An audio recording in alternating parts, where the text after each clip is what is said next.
नमस्ते। आज के इस विश्लेषण में आपका स्वागत है। किसी भी करियर की शुरुआत करना एक बेहद कॉम्पिटिटिव दुनिया में कदम रखने जैसा है। इसे एक बगीचे की तरह सोचिए। ये रूपक हमें ये समझने में मदद करता है कि शुरुआती दिनों में जो बोया जाता है, भविष्य में ठीक वही काटा जाता है। इस पूरी यात्रा में सबसे बड़ा सवाल ये है कि इस बगीचे को कौन सी चीज सींचती है। वो कौन सी ऊर्जा है जो एक युवा पेशेवर को लगातार आगे बढ़ाती है। तो सोचने वाली बात यह है कि महत्वाकांक्षा यानी आगे बढ़ने की इस चाहत की असली जड़ आखिर है क्या? क्या ये सफलता की प्रेरणा किसी अच्छी चीज को बनाने और निस्वार्थ सेवा करने की इच्छा से आ रही है, या फिर क्या ये महज तालियों की गड़गड़ाहट, सामाजिक मान्यता और वाहवाही बटोरने का एक अहंकार है? सच मानिए, जो भी इंसान अपने फील्ड में कुछ बड़ा करना चाहता है, उसे ये बुनियादी सवाल खुद से जरूर पूछना चाहिए। यही वो कसौटी है जो यह तय करती है कि भविष्य में मिलने वाली सफलता कितनी टिकाऊ होगी। चलिए सबसे पहले बात करते हैं उन बीजों की जिनसे ये महत्वाकांक्षा पनपती है। देखिए, किसी भी करियर की शुरुआत में प्रेरणा मुख्य रूप से दो अलग अलग किस्मों में आती है। एक तरफ है स्वस्थ प्रेरणा, यानी एक स्पष्ट विजन और लगातार मेहनत करने का जज्बा, जहां मकसद निस्वार्थ सेवा और समाज का निर्माण करना होता है। और दूसरी तरफ है विषैली प्रेरणा। ये सिर्फ एक अंतहीन भूख, लालच और दूसरों को कुचलकर आगे बढ़ने की क्रूरता पैदा करती है। होता क्या है कि जो लोग इस विषैली प्रेरणा के पीछे भागते हैं, वो कभी संतुष्ट नहीं होते। उन्हें लगता है कि सफलता उन्हें शांति देगी, लेकिन उनका लालच कभी खत्म ही नहीं होता। जाहिर है, अगर शुरुआत में ही गलत बीज बो दिए जाएं, तो बाद में चाहे कितनी भी मेहनत क्यों ना की जाए, फसल कभी मीठी नहीं हो सकती। अब जब हमने बीजों की बात कर ली है, तो जरा उन खरपतवारों पर भी नजर डालते हैं जो इस जमीन में उग आते हैं। आजकल के प्रोफेशनल परिदृश्य में हमारी टेक्नोलॉजी ने इस अहंकार वाली मानसिकता को एक खुला मैदान दे दिया है। हम लगातार सोशल मीडिया पर वैलिडेशन खोजते हैं और अपने सोशल स्टेटस को लेकर हमेशा स्ट्रेस में रहते हैं। ये सब हमें हमारे असली काम से बहुत दूर ले जाता है। इसके ठीक उलट, अगर निस्वार्थ काम पर ध्यान दिया जाए, जैसे कि कैनवस रणनीति को अपनाना, जिसका मतलब है दूसरों के लिए रास्ता साफ करना, और मुश्किल काम की असुविधा को खुशी खुशी अपनाना, तो यकीन मानिए, इससे एक बेहद मजबूत पेशेवर नींव तैयार होती है।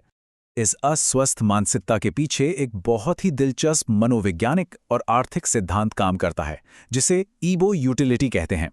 अर्थशास्त्री बुटोंडो कोसजीगी के शोध के अनुसार हमारा दिमाग इतना चालाक है कि वो अपनी बनावटी इमेज और झूठे आत्मविश्वास को बचाने के लिए नई चुनौतियों से ही बचने लगता है। सच में, इमेज बचाने के चक्कर में नई और जरूरी जानकारी नजरअंदाज हो जाती है और इंसान ओवर कॉन्फिडेंस का शिकार हो जाता है। इसका सीधा और भारी नुकसान हमारी वास्तविक सीखने की प्रक्रिया को होता है। और अगर इस अहंकार को अनियंत्रित छोड़ दिया जाए, तो ये उस स्थिति तक ले जाता है जिसे महान बास्केटबॉल कोच पैट रायले डिजीज ऑफ मी, यानी मुझ में ही सब कुछ है, की बीमारी कहते हैं। ये इसी कृत्रिम आत्मविश्वास से शुरू होता है।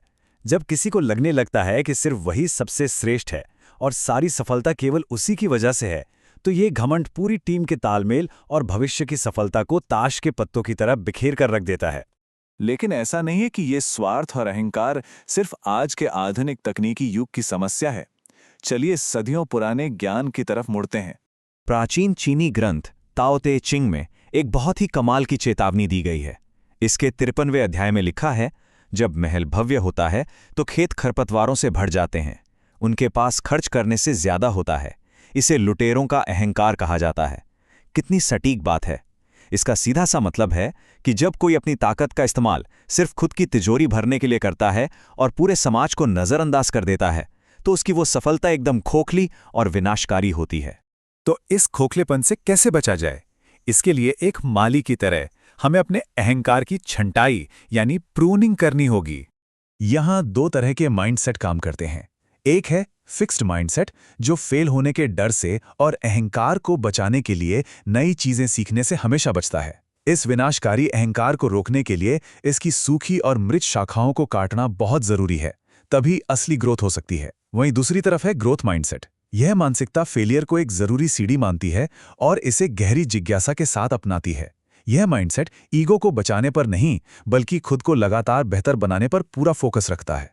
थियरी से आगे बढ़ते हैं और बात करते हैं कि इसे अपनी रोजमर्रा की जिंदगी में कैसे उतारा जाए। एक महत्वाकांक्षी पेशेवर के लिए एक बहुत ही स्पष्ट कार्य योजना है। कदम 1, हमेशा एक छात्र बने रहें। यह मानकर चलें कि अभी भी बहुत कुछ सीखना बाकी है। कदम 2, दूसरों की सफलता के लिए रास्ता साफ करें, जिसे एंटेम्बुलो भी कहा जाता है। कदम 3, प्लस माइनस इक्वल सिस्टम लागू करें। मतलब जो आपसे बेहतर हैं उनसे सीखें, जो पीछे हैं उन्हें सिखाएं और जो आपके बराबर हैं उनके साथ खुद को चुनौती दें। और कदम 4, सिर्फ किसी अंधे जुनून के पीछे भागने के बजाय एक स्पष्ट कार्य और सार्थक उद्देश्य को चुनें।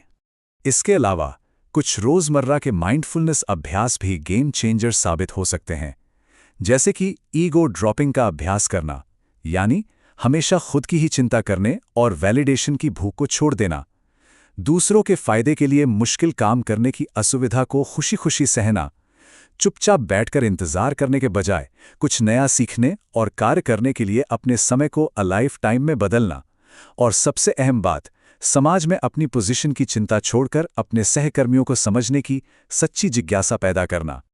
अब हम इस सफर के बिल्कुल आखिरी पड़ाव पर आ गए हैं, जहां हम अपनी तैयार फसल को देखते हैं। प्राचीन ज्ञान एक अद्भुत विरोधाभास प्रस्तुत करता है।